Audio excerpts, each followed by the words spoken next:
Monsieur le Président, Mesdames et Messieurs les députés, Monsieur le député Brottes, qui parle de privatisation?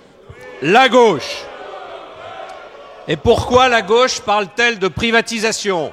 Parce qu'elle a une grande expérience en la matière.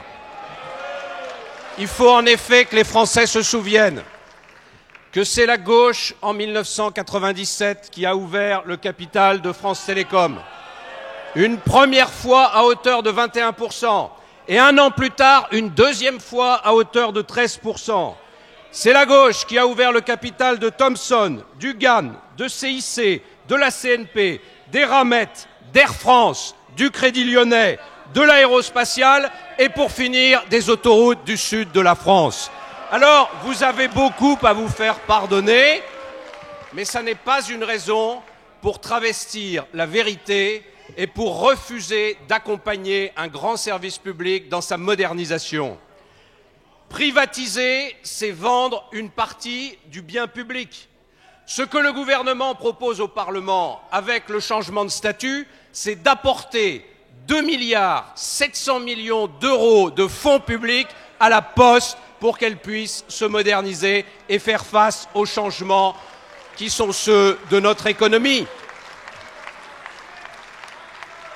Tout le monde sait bien que l'activité de courrier est en diminution et qu'elle ne va cesser de décroître parce qu'elle est remplacée par le courrier électronique. Et en même temps, tout le monde sait bien que le développement de l'Internet va provoquer une croissance exponentielle de la messagerie, de l'activité de messagerie.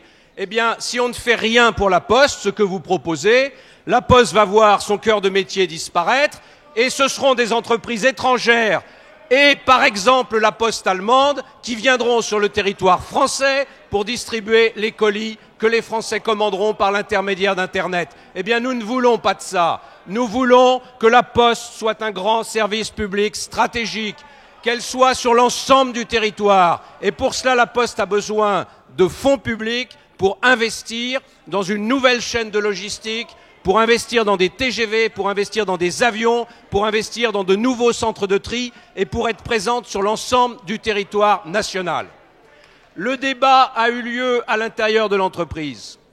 La commission à laquelle vous avez participé, Monsieur Brottes, et qui était présidée par Monsieur Ayret, a démontré qu'il était nécessaire de changer le statut de la Poste et de la faire évoluer et de lui donner les moyens d'investir. Eh bien maintenant, la parole va être aux représentants du peuple, puisque au début du mois de novembre, le Sénat examinera le projet de loi du gouvernement et au mois de décembre, ce sera à l'Assemblée nationale de décider.